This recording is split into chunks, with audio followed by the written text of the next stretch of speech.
मीरपुर नाम के शहर में तेजस अपनी पत्नी नीरू के साथ रहता था। पति पत्नी दोनों ही नौकरी करते थे। एक दिन तेजस गांव अपनी माँ के पास फोन करता है।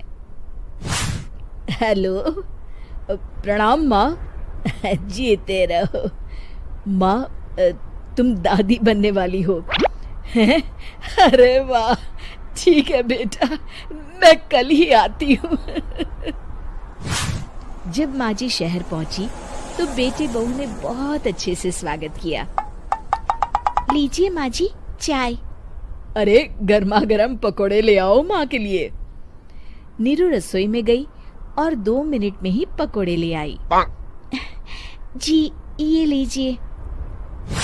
बहू जादू से बनाए हैं क्या? अभी तो रसोई में गई थी। यम्मी। माँ जी, शीला रसोई में पकोड़े तल रही है, मैं बस लेकर आई। हे भगवान, मेरा धर्म भ्रष्ट कर दिया तूने। अब तो गंगा जल से शुद्धिकरण करना होगा। दूसरे दिन, माँ जी मैंने नाश्ता बना दिया है, ऑफिस जा रही हूँ। पर अभी तो घर का सारा काम पड़ा है। शीला आती ही होगी, झाड़ू पोछा बर्तन कपड़े वो सब कर लेगी। हमारे जमाने में घर का सारा काम हम ही करते थे। जी माँ जी, आप बहुत होशियार हैं, मैं घर ऑफिस दोनों नहीं संभाल पाती। तो जरूरत क्या है घर से बाहर जाकर चाकरी करने की? वैसे भी घर का काम खुद करने से घर में बरकत आती है, समझी? पर माँ जी। पर वर कुछ नहीं, इस महीने की पगार मिले फिर ऑफिस बंद है। हाँ। रात को नीरू तेजस से कहती है, सुनिए जी, माँ जी बोल रही थी कि मैं नौकरी छोड़ दूं। वैसे ठीक ही तो है, अभी तुम्हें आराम की जरूरत है। फिर भी आराम कहाँ, शीला को छुड़ाने के लिए बोल रही थी। तो अब 24 घंटे में इतना काम तो कर ही सकती हो। पर जॉब पसंद है मुझे, घर पर मन नहीं लगेगा। अगले दिन जब दोनों ऑफिस के लिए निकल रहे थे, मेरी तो कोई कीमत ही नहीं है इस घर में। माँ जी, आजकल महंगाई बहुत है, रहन सहन भी बदल गया है, दोनों नौकरी करते हैं तभी ठीक रहता है। अच्छा, तू कहना क्या चाहती है? मेरा बेटा तुझे बिठा के खिला नहीं सकता? तू ही इस घर का खर्च चला रही है, हैं? नहीं माँ जी, मेरा वो मतलब नहीं था। मतलब खूब समझती हूँ, ये बाल धूप में सफेद नहीं किए मैंने। हाँ। अब तो ये रोज का काम हो गया था। तेजस भी रोज की झिकझिक से परेशान हो गया था।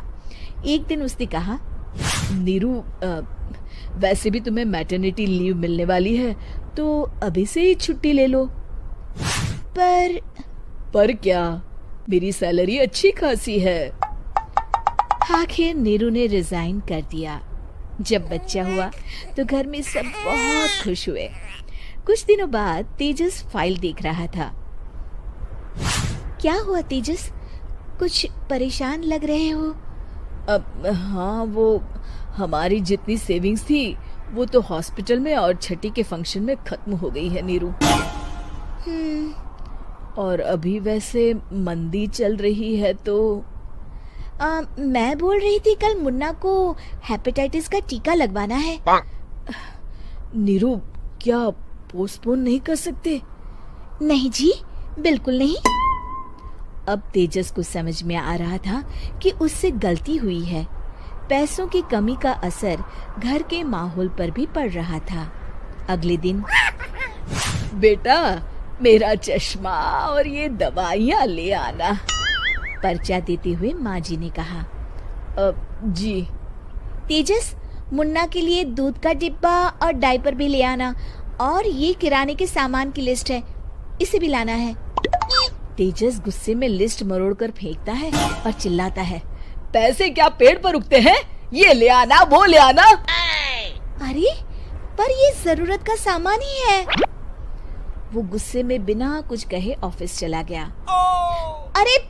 अरे लंच तो ले जाइए। नीरू दौड़कर डिब्बा पकड़ाती है। एक दिन खाना खाने के बाद, नीरू, अब तो मुन्ना कुछ बड़ा हो गया, तो अब तुम वापस ज्वाइन कर लो ना जॉब। पर इस रिसेशन में जॉब मिलना बहुत मुश्किल है। ट्राई तो करो। फिर मुन्ना, माँ जी है ना, और एक फुल टाइम मेड भी लगा लेंगे। पर माँ जी, उन्हें तो पसंद नहीं। तभी माँ जी वहां आ जाती है और प्यार से नीरू के सर पर हाथ फेरते हुए बोलती है, अब मेरी समझ में आ गया बहू, पहले के और अब के समय में अंतर है। तुम काम शुरू करो, मुन्ना की जिम्मेदारी मेरी। मेरी प्यारी माँ जी, ये कहकर नीरू उनके गले लग गई। शिक्षा, परिवर्तन संसार का नियम है, हमें भी समय के साथ चलना चाहिए। उम्मीद है कि आपको हमारी ये कहानी पसंद आई होगी। कृपया हमारे चैनल को सब्सक्राइब करें और सभी अपडेट्स के लिए बेल आइकन जरूर क्लिक करें। और हाँ, वीडियो लाइक और शेयर करना मत भूलिएगा। Bye bye.